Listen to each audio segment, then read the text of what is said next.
Everything makes a difference. It doesn't have to be a big step. Changing one person's mind makes a difference.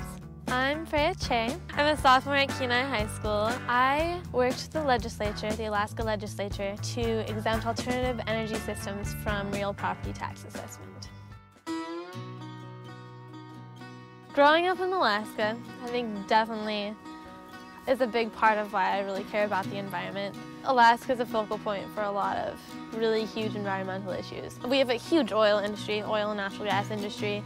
We also have a huge fishing industry, which is kind of like the flip side of the coin. My family, we commercial fish. I mean, it's a lot of hard work, but it's a livelihood for my family. And if it's ruined, that's just crazy to think about. Alaska wouldn't be Alaska without fishing. Well, I actually started this particular project because of a competition for school, the Caring for the Kenai competition. People are getting more and more interested around here in alternative energy. Wind energy is really important. There's lots of wind. So let's just say we're installing a $40,000 wind system.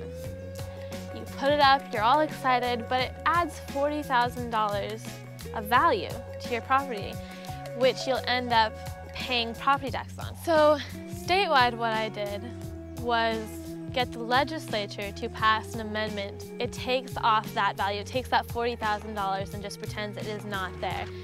You could end up saving about $350 to $360 a year. Over the course of the lifespan of an alternative energy system, that really adds up.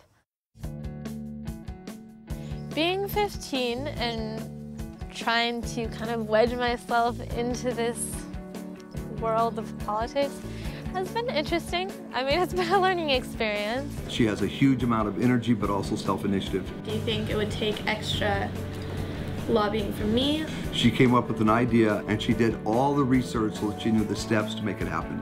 I had to educate myself about alternative energy. As soon as we got into like tax talk and economic analysis and all that stuff, I had no idea what I was talking about. I testified at a legislative energy hearing over teleconference.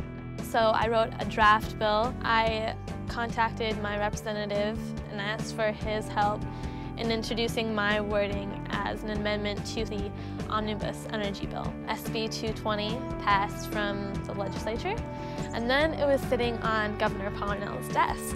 I got to have dinner with him because I won the Caring for the Kenai competition, and a couple weeks later, SB 220 was signed into law. I think the most surprising thing I've learned is that I actually can make a difference. I got an amendment passed. It's hard to say no to a young person. This indicates that young people who have an interest can, in fact, have influence on government, can change ideas that people have, and that every single person is important. The Alaskan legislature, they were great. Now it's just getting each borough and municipality to jump on board. I hope it'll help the alternative energy industry in Alaska grow and flourish, and that this exemption will spread all over the state. After people talk to me for a little while, they'll realize that I'm not just doing this for a little project, I actually want to be involved. I think what I've done is a really small step, but it's a step towards sustainability, which I think we need a sustainable future for everyone.